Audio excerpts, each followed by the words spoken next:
एक सर्दी की अंधेरी रात की बात है। गांव के लोग जल्दी ही अपने घरों में छिप गए थे, क्योंकि उस रात का अंधेरा सामान्य नहीं था। आसमान में काले बादल थे और चारों ओर सन्नाटा पसरा हुआ था। गांव के बीचों बीच स्थित पुराना पीपल का पेड़ हवा में जोर जोर से हिल रहा था। इस पेड़ के बारे में कहा जाता था कि वहां आत्माएं रहती हैं। रवि नाम का एक युवक था जो गांव की इन कहानियों पर यकीन नहीं करता था।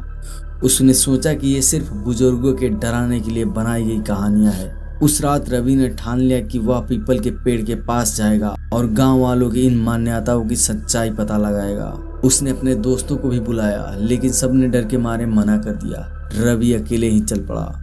रात का समय था और ठंडी हवा ने वातावरण को और भयानक बना दिया था।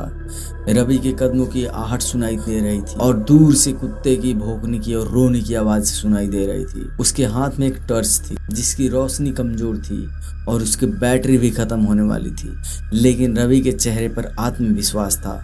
जब वह पीपल के पेड़ के पास पहुंचा तो उसने देखा कि पेड़ के नीचे कोई छाया खड़ी थी।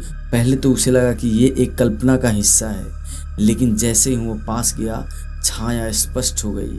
वह एक लंबी औरत की छाया थी जिसके बाल खुले हुए थे और चेहरे पर कोई भाव नहीं थे। रवि का दिल तेजी से धड़कने लगा, लेकिन उसने खुद को संभाला और सोचा कि शायद ये किसी का मजाक हो सकता है। रवि ने हिम्मत दिखाते हुए कहा, कौन है वहाँ?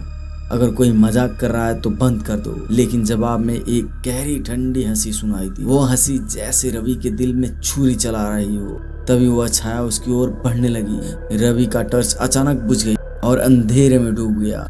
रवि अब वाकई में डर गया था। वह पीछे मुड़कर भागने की कोशिश कर रहा था, लेकिन उसके पैर जैसे जमीन से चिपक गए थे। वह औरत की छाया अब उससे कुछ ही कदम की दूरी पर थी।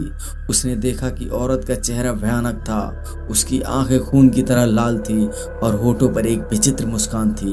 वह धीरे धीरे अपने बाहें फैलाती हुई रवि के करीब आ रही थी। अचानक रवि के मुंह से चीख निकल गई। उसने किसी तरह खुद को संभाला और भागने लगा। उसके पैर कांप रहे थे और दिल जोर जोर से धड़क रहा था। उसने अपने जीवन में कभी इतना डर महसूस नहीं किया था।